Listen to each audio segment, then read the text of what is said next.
Dieu n'est pas résident dans l'œuvre qu'il nous a confiée. Il y a des gens qui crient à Dieu pour que le ministère s'accomplisse et Dieu reste dans son trône. Il les ose.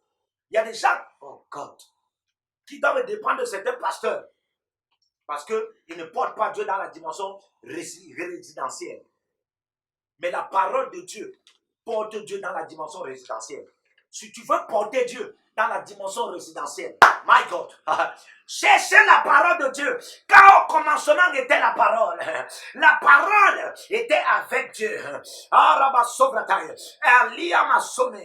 parole était avec Dieu. Et la parole était Dieu. La parole porte Dieu de manière résidentielle. La parole porte la présence de Dieu de manière résidentielle. Si tu veux que Dieu demeure avec toi, cherchez la parole de Dieu en qui Dieu demeure. Est-ce que je parle là? Cherchez la parole de Dieu en qui Dieu demeure.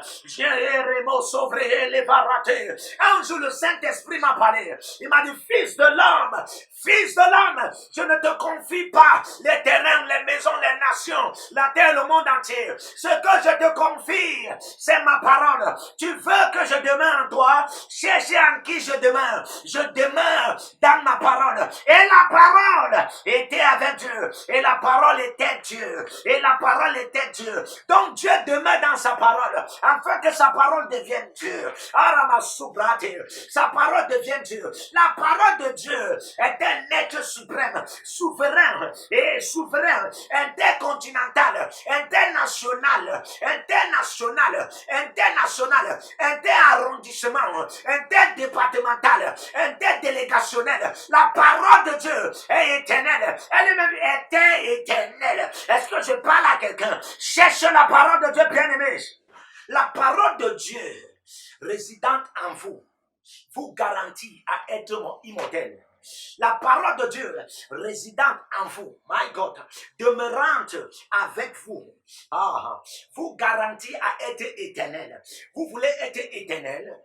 Vous voulez être éternel. Donc, ce qui rend Dieu éternel, c'est la parole de Dieu qui demeure en lui éternellement. Si vous voulez être éternel, oh Rabassafrandia, cherchez la parole de Dieu. Oh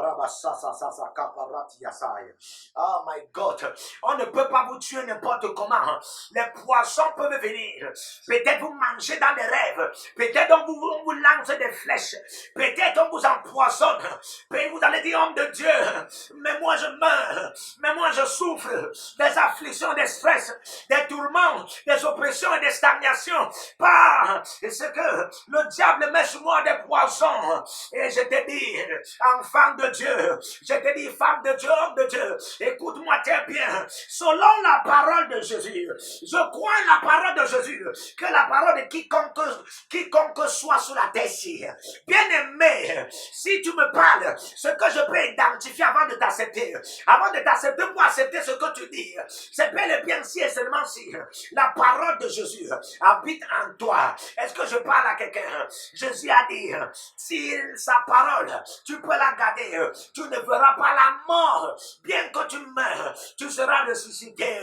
Ça veut dire que tu es immortel. La parole de Dieu demeurant en toi, demeurant avec toi, demeurant pour toi, demeurant par toi, demeurant partout là où tu peux te retrouver. Bien-aimé, te garantit l'immortalité partout. Bien-aimé, te garantit l'immortalité éternelle, l'immortalité divine.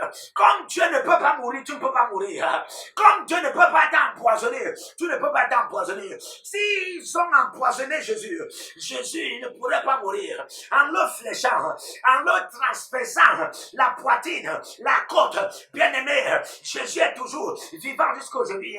Ça veut dire, la parole, oh my God, qui avait déjà fusionné avec Jésus, ne le permettait plus de mourir. Le tombeau ne pouvait pas le garder. La raison pour laquelle Confucius, la raison pour laquelle Mohamed, la raison pour laquelle des bouddhistes, le Bouddha est resté dans le tombeau, c'est parce que la parole n'était pas en eux. La parole n'était pas en eux. Est-ce que je parle à quelqu'un? C'est la parole qui rend immortel. La parole rend éternel. Tu veux être éternel, immortel même dans le règne de l'esprit.